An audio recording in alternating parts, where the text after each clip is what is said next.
Nous sommes en 146 avant Jésus-Christ. Scipion Émilien, dit aussi le second Africain, assiste à la destruction de Carthage, tant souhaitée par le sénateur Caton l'Ancien. La troisième guerre punique est en train de s'achever dans le sang et les flammes, après plus de 100 ans de conflit entre Rome et Carthage. Accompagné de Polybe, son précepteur qui deviendra l'un des plus célèbres historiens de la Rome antique, Scipion verse des larmes en prononçant ces vers de l'Iliade. Viendra le jour où sera détruite la Sainte Ilione, et Priam, et le peuple de Priam a la bonne lance de frêne. Est-il possible qu'un chef militaire qui vient de détruire une ville après une guerre sans merci pleure en voyant dans cette destruction l'anticipation de la perte de son propre peuple qui n'interviendra que des siècles plus tard? Aussi étrange que cela puisse paraître, les anciens évoquaient plusieurs figures de grands hommes, guerriers ou stratèges, qui auraient pleuré paradoxalement sur la rude destinée de leur ennemi. Nous sommes aujourd'hui à Montpellier pour discuter avec Sébastien Marchand, doctorant au laboratoire Crise de l'université Paul-Valéry Montpellier 3. Sébastien Marchand travaille sur les textes grecs et latins racontant la conquête romaine de la Méditerranée et donc la fin des derniers royaumes hellénistiques. Il nous emmène aujourd'hui à Carthage, l'ancienne capitale d'un grand empire maritime appelé Punique, en 146 avant Jésus-Christ.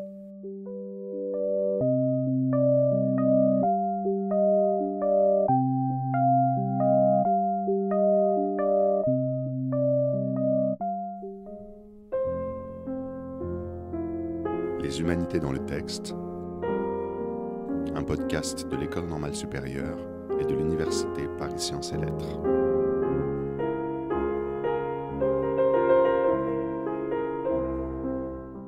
Sébastien Marchand, comment pouvons-nous savoir en 2023, à Montpellier, ce qui s'est passé en 146 avant Jésus-Christ, sur un site qui se trouve aujourd'hui en Tunisie, sur l'autre rivage de la Méditerranée? Alors, vers le milieu du IIe siècle de notre ère, c'est Appien, un grec savant, qui a fait une belle carrière sous les empereurs romains Antonin le Pieux et Marc Aurèle, qui décrit cet événement qui a eu lieu, lui, au milieu du IIe siècle avant notre ère, soit 250-300 ans auparavant environ.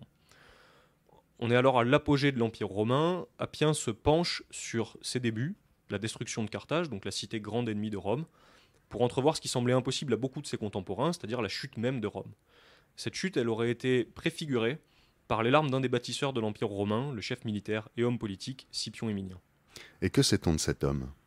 Alors son nom complet est Publius Cornelius Scipio Aemilianus, et il est célèbre précisément pour avoir détruit la principale concurrente de Rome en Méditerranée occidentale, donc la ville de Carthage, ainsi que la ville hispanique de Numance, ce qui lui valut les surnoms Africanus et Numantinus, littéralement vainqueur de l'Afrique et vainqueur de Numance. Et ces victoires, elles lui permettent de fonder 2 provinces romaines, provinces d'Afrique et d'Hispanie. C'est le second général de la famille des Scipions à prendre le nom d'Africain, à la suite de la troisième et ce qui sera la dernière guerre romaine contre Carthage.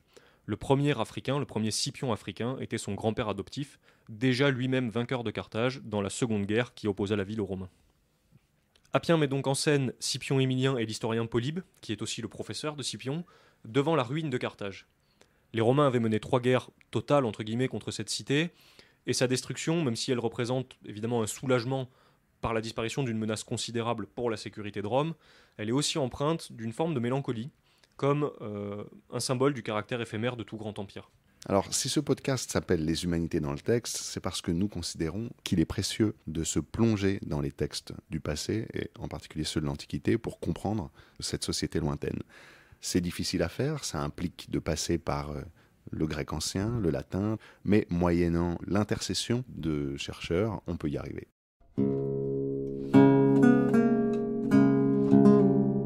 Nous lisons donc un fragment qui fait partie de l'histoire romaine d'Appien. Hode Scipion, Polin horon heptakosiois etesin antesasan apotusunoikismu.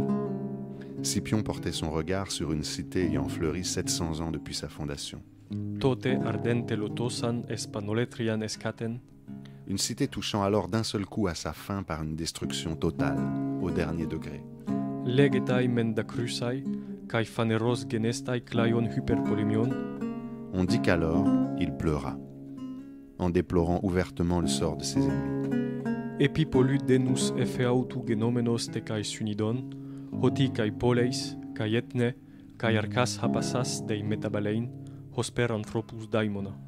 Ayant médité un long moment en lui-même, il prit conscience qu'une divinité devait altérer brusquement le cours des cités et des peuples, et de tous les empires sans exception, comme la vie des hommes. Kai tout hepate menilion, etukes potepolis, medon, kai person, epekei nois archemegiste genomene. Kai hemalista enankos eklamsasa, hemakedonon eipein. Et que c'est précisément ce qu'éprouva Ilion, cité jadis fortunée, ce qu'éprouva l'empire des Assyriens, et celui des Mèdes, et celui des Perses, et celui des Macédoniens, devenu à leur suite le plus grand empire, éclatant de gloire jusqu'à l'instant d'avant. Es polybion ton logopoion apoblepsanta, eite ekon, eite profugontos auton tude tu epus. Alors, fixant l'historien Polybe, soit à dessein, soit que cela lui ait échappé, il prononça ces vers. Esetai emar otan potolole ilios ire, kai priamos kai laos eumelio priamoio. Viendra le jour où sera détruite la Sainte Ilion, et Priam, et le peuple de Priam à la bonne lance de frêne. Polybiu dautu eromenu sun paresia, kai gar en autu kai didaskalos, oti buloito hologos. Polybe lui ayant demandé sans embâge, car il était aussi le précepteur de celui-ci, ce que signifiaient ces mots. Facin hu phulaxamenon onomasai ten patridas aphos, hyper hesara, estantropeia aphoron edediei. On dit que, sans chercher à le dissimuler, Scipion nomma clairement sa patrie, pour laquelle, contemplant les affaires humaines, il éprouvait immanquablement de la crainte. Caetade men Polybios autos accusas sun graphei. Ces paroles, Polybe les nota, les ayant réellement entendues lui-même. Sébastien Marchand, est-ce que vous croyez vraiment aux larmes des politiques ? Et avant tout, croyez-vous à ce que raconte un historien grec 3 siècles après les faits ? Alors pour pouvoir répondre, il faut s'interroger évidemment sur les sources d'Appien. La plus probable, c'est l'historien grec Polybe, puisqu'il est mentionné comme ayant été présent au moment des faits. Mais son texte, le texte de Polybe, en tout cas cette partie du texte, est perdue, et il nous est difficile de reconstituer le fil de la transmission de ces faits depuis Polybe jusqu'à Appien. Alors qui était Polybe ? Polybe, c'était lui-même un homme d'État, un politicien et chef de guerre d'une confédération de cités grecques, qu'on appelle la confédération achéenne. Il était notamment hipparque, c'est-à-dire chef de cavalerie. Les Achéens, c'était les alliés de Rome dans sa dernière guerre contre le royaume de Macédoine, le royaume du nord de la Grèce, dans le nord de la Grèce, 20 ans avant la destruction de Carthage. Mais ils furent mal payés de leur loyauté, parce que les Romains, une fois la guerre gagnée, prirent 1000 otages parmi les grandes familles achéennes, et Polybe fut l'un d'entre eux. Il fut donc envoyé comme otage à Rome, où il a travaillé comme précepteur auprès de la famille des Scipions, et en particulier auprès de l'enfant prodige Scipion Émilien, qui l'accompagne ensuite dans sa dernière guerre contre Carthage. Polybe étant lui-même un chef vaincu qui a assisté et même participé au grand bouleversement de son siècle, il a réfléchi aux raisons politiques pour lesquelles les Romains ont pu conquérir autant d'États, et il a présenté son analyse et ses conclusions dans ses Histoires. C'est le nom qu'il donne à son ouvrage qui est encore conservé en bonne partie. Est-ce qu'il est plausible qu'un chef militaire pleure devant la ville qu'il a détruite ? Ou bien, d'après vous, est-ce que ce serait une fantaisie, un jeu littéraire ? Pour moi, il s'agit selon toute vraisemblance d'un épisode réel, mais pour nous en convaincre, je vous propose d'aller voir quelqu'un qui connaît bien cette société, ses émotions et à la fois ses stéréotypes. Cette personne, c'est ma collègue Hélène Ménard, qui est spécialiste d'histoire romaine, et dont le bureau se trouve juste au bout du couloir. Allons-y.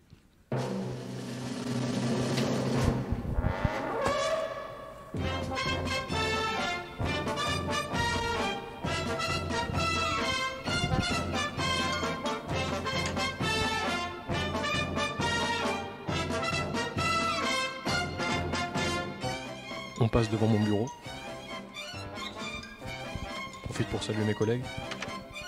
2 doctorants en histoire antique, Léandro, travaille sur la béotie hellénistique, et Axel, qui s'apprête à soutenir sa thèse sur Délos. Alors, la cohabitation se passe bien ? Disons que ça dépend des jours, mais oui, globalement plutôt bien, oui. C'est pas les guerres puniques entre vous ? Non, pas encore. Nous voilà donc arrivés dans le bureau 218, celui d'Hélène Ménard, maître de conférence HDR, spécialiste de l'histoire de la justice dans l'Antiquité romaine.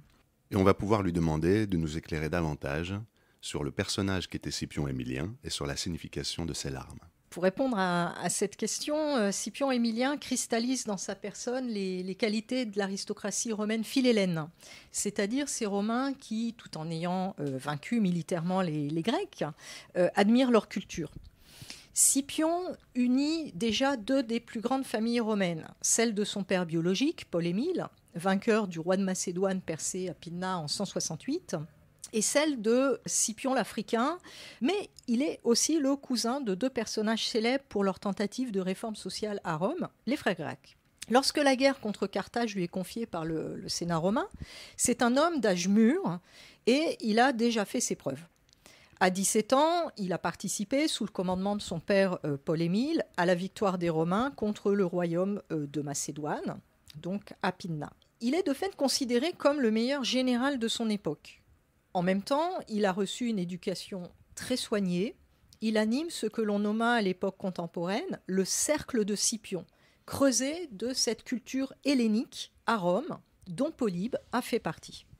Alors le meilleur général de son époque, une éducation très soignée, est-il plausible qu'un tel individu puisse pleurer ? Votre question part d'un préjugé moderne. Un homme fort, un homme de guerre ne pourrait pas exprimer d'émotion et surtout pas une émotion plutôt féminine, donc expression d'une nature faible. L'histoire de la sensibilité et des émotions constitue actuellement un champ en plein essor, souvent à travers l'étude d'une émotion particulière, les larmes de Rome, pour reprendre le titre de l'essai de Sararé, la colère, la peur, etc. Les différentes études nous montrent qu'il ne faut pas jauger à l'aune de nos propres repères. Les hommes forts de la Rome antique ne répugnaient pas à pleurer si et seulement si cela montrait leur humanitas, leur humanité, le fait qu'ils réagissaient en hommes cultivés, civilisés. En effet, Scipion avait une éducation philosophique et littéraire, reçue en partie de Polybe lui-même, c'est-à-dire du chef grec qui, vaincu par Rome, a écrit l'histoire de sa défaite tout en analysant les raisons de la victoire romaine. Et dans ce passage, nous voyons toute la satisfaction d'un historien grec d'Alexandrie, plus tard, Appien, qui écrit donc à l'époque impériale, à un moment où l'Empire romain est à son apogée. La satisfaction de mettre en scène le lien particulier entre Scipion Émilien et Polybe, entre la Rome conquérante et un grec, connu pour ses qualités militaires. Alors n'oublions pas que Polybe est là pour ses qualités de poliorcète, c'est-à-dire de preneur de ville, sa capacité à mener un siège, le siège d'une ville. Mais il est là également pour ses qualités intellectuelles, qui en font le précepteur du si prometteur fils de Paul-Émile. C'est donc un rapport fonctionnel entre un général et un poliorcète, mais aussi un rapport amical et intellectuel entre les deux hommes. Et donc les larmes de Scipion Émilien, dont Polybe est le témoin et le récepteur privilégié, attestent de ce lien, qui personnalise aussi celui entre la culture grecque et l'efficacité romaine. Pourquoi cette fascination de deux historiens grecs d'époques différentes pour ces larmes ? Pourquoi les mettre en texte ? Les larmes, lorsqu'elles sont mentionnées dans une source littéraire, ne sont jamais neutres. Elles sont porteuses d'un sens, voire de plusieurs niveaux d'interprétation. Elles constituent le marqueur ici d'une prise de conscience par des hommes d'État, qui sont aussi des intellectuels, du passage d'un empire à l'autre, d'une puissance à une autre, qui se construit sur l'élimination et la disparition de l'adversaire. Elles sont donc sous-tendues par une réflexion philosophique sur la translatio imperii et la succession des empires, une conception centrale dans l'œuvre de Polybe qui traverse une grande partie de l'histoire de la pensée politique. Alors cette succession des empires et son caractère tragique allant jusqu'à se matérialiser dans les larmes d'un dirigeant déplorant le sort de son ennemi vaincu et à travers lui la préfiguration du sien, comment se matérialise-t-elle dans l'art ? En particulier, avez-vous trouvé, Sébastien Marchand, des artistes qui, à l'époque moderne, aient abordé ce thème ? Alors, j'ai d'abord trouvé une œuvre, qui est Le cours de l'Empire de Thomas Cole, un polyptyque en peinture du 19e, qui est l'illustration du destin d'un empire de sa naissance à sa chute. Et pour expliquer cette œuvre, je me suis tourné vers Muriel Adrien, qui est maître de conférences en art visuel anglophone à l'Université de Toulouse. Et c'est elle que je vous emmène voir maintenant dans la cour aux Platanes.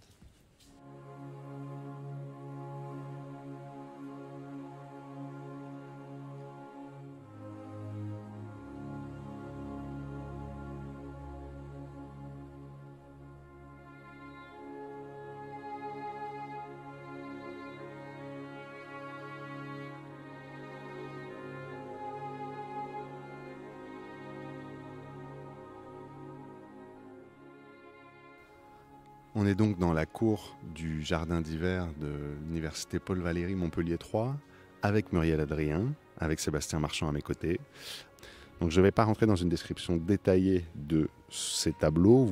Je vous invite tous les auditeurs à aller voir sur Internet les reproductions de ce polyptyque. Mais ce qu'on peut dire tout de même, c'est que ces tableaux sont des tableaux de paysages qui se caractérisent par le même point de vue à chaque fois à peu près. Donc un littoral, on voit une crique, on voit une montagne à l'arrière-plan, des cieux plus ou moins tourmentés, une nature qui est souvent présente dans l'état sauvage, dans l'état arcadien, dans l'état de la désolation, elle est vraiment omniprésente et dominante, une culture qui se manifeste par des temples qui sont en germination à peine naissants dans l'état arcadien. On voit une sorte de mégalithe qui ressemble un peu à ceux de Stonehenge en Angleterre. Oui. Ensuite, à l'apogée, il y a une rupture radicale parce que là, on passe vraiment dans le triomphe de la ville antique avec des temples et des palais tous plus impressionnants les uns que les autres, des statues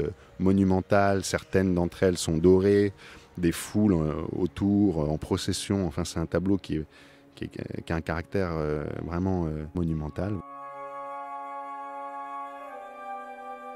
Donc la destruction, elle est aussi au cœur de la ville. La mer est extrêmement agitée, les foules sombrent dans les flots, les embarcations sont pleines de réfugiés qui tentent de fuir les flammes et la violence.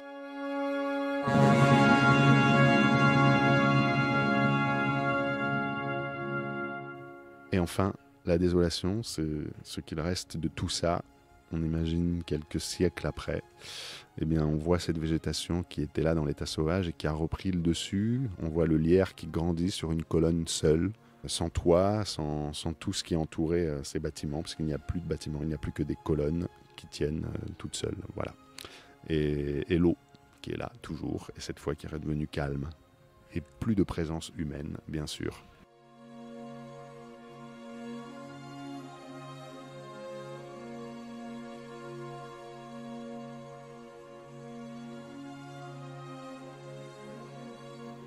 Alors Muriel Adrien, après cette description un peu longue et fastidieuse des tableaux de Cole, non pas qu'ils ne soient pas inspirants, hein, c'est pas ça, mais pourquoi s'intéresser à ces tableaux et quel rapport entre cette œuvre et l'histoire antique ? Alors, si l'on remonte la généalogie des inspirations de ce polyptyque, inspirations qui sont multiples, la référence ultime, c'est l'Antiquité. Et le prototype originel, c'est un empire antique qui connaît une fin tragique telle qu'envisagée par Scipion dans le texte que vous avez lu d'Appien. Donc cette série puise ses sources dans les temps anciens, même si Cole y commente la politique et le devenir de son pays adoptif. Et en effet, dans ces tableaux de paysages américains en général, il observe avec inquiétude la nature vierge et les terres indiennes se faire grignoter par l'expansion vers l'ouest. Et dans ces paysages magnifiés qui célèbrent l'Amérique triomphante se profile un destin funeste, analogue à celui de Rome ou de Carthage. Et à une époque où l'Amérique n'a pas encore supplanté l'Europe dans sa suprématie, ni vraiment érodé l'hégémonie de l'ancien empire britannique, Thomas Cole anticipe bien avant son apogée la fin du Nouveau Monde. Alors dites-nous-en un peu plus sur ce Thomas Cole. Donc, Thomas Cole est un artiste de la première moitié du 19e. Il est né en Angleterre, mais il a immigré aux États-Unis avec sa famille à l'âge de 17 ans. Et il est considéré comme le fondateur de la Hudson River School, la première école de peinture de paysage américaine. Et son projet, c'était de reproduire le sublime de la nature sauvage américaine qu'il estimait être la quintessence de l'Amérique. Donc de peindre des paysages qui glorifiaient la beauté singulière des États-Unis. Il n'empêche, sa représentation des paysages est très largement influencée par la peinture européenne, des paysages du Lorrain, de Turner, entre bien d'autres, et par certains écrits britanniques. Par exemple, il possédait l'ouvrage d'Edward Gibbon, Histoire du déclin et de la chute de l'Empire romain. Et ce livre, il a été publié l'année de l'indépendance américaine, l'année de naissance des États-Unis. Ce qui est assez ironique quand on sait qu'à la célébration de la nature américaine par Cole était jointe une mise en garde à peine voilée adressée aux États-Unis de son temps. Et alors aujourd'hui, au XXIe siècle, en quoi est-ce que c'est intéressant de se pencher sur ce polyptyque de Thomas Cole ? Alors cette œuvre est pertinente aujourd'hui pour au moins 2 raisons. Premièrement, elle s'inscrit dans une longue tradition picturale de représentation de décadence d'empire. Et donc cette série de Thomas Cole est l'une des manifestations de ce récit collectif et ancien, ce qui en montre la longévité, la pérennité. Et puis, deuxièmement, dans le cas de Cole, le message environnemental est de surcroît d'une actualité brûlante. En effet, parmi les préoccupations qui taraudaient Cole étaient celles qu'on qualifierait aujourd'hui d'environnementales, ce qui donne au message sous-jacent à ses œuvres une étonnante modernité, puisque le cours de l'Empire attribue la naissance, mais aussi la déchéance de l'Empire, au fait que l'homme se soit arraché à l'état de nature. Alors, Cole était-il visionnaire ? Préfigurait-il les temps modernes ? En fait, ces préoccupations, il était loin d'être le seul à les avoir. Et elles ont émergé dans le sillage de la révolution industrielle qui avait entraîné la disparition de paysages pastoraux. Et donc chez lui, il y avait une forme d'éco-anxiété liée non au dérèglement climatique bien sûr, mais à la défiguration des paysages édéniques.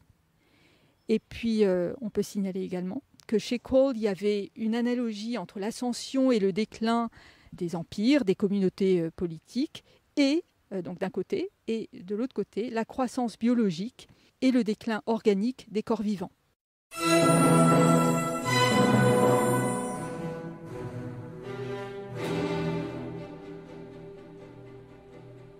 Alors nous sommes de nouveau avec Sébastien Marchand, le chef d'orchestre de cette promenade à travers le temps et les larmes, surtout celle de Scipion. Et on est dans un lieu particulier, un lieu dont Sébastien Marchand me disait à l'instant qu'il était peut-être hanté.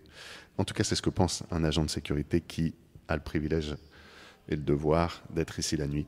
Mais il est assurément hanté par les Médicis, puisqu'on est là devant 2 moulages colossaux, face auxquels on se sent bien petit, il faut le dire, qui ornent le tombeau des Médicis à Florence. Et ça ne peut être une meilleure introduction à cette dernière partie d'entretien, puisque finalement les Médicis sont allés chercher dans l'Antiquité une légitimité comme beaucoup de puissants avant eux et après eux.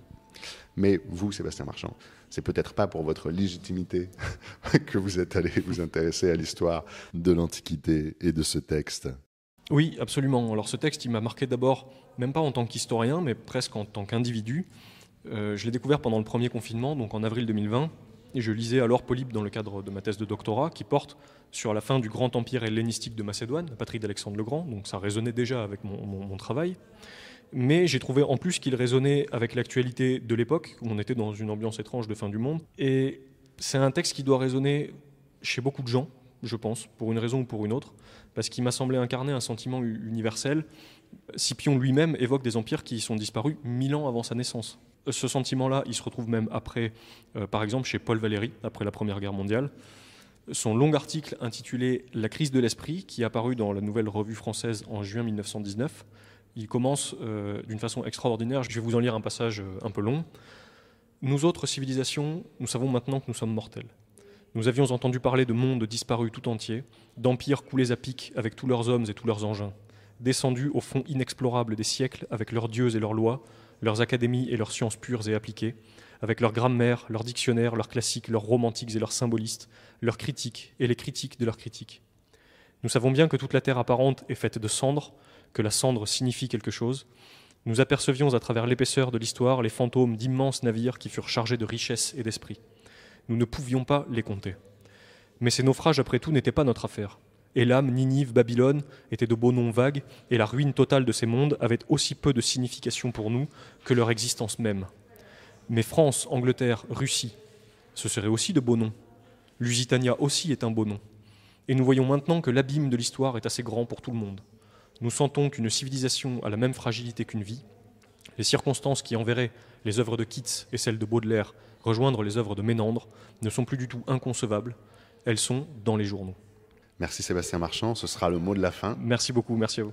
Merci aussi à Hélène Ménard et à Muriel Adrien. Ce podcast vous a été présenté par Émile Gailloso, production Ancadane. Et comme d'habitude aux Humanités dans le texte, on se quitte avec Dédale de Carole Beffa.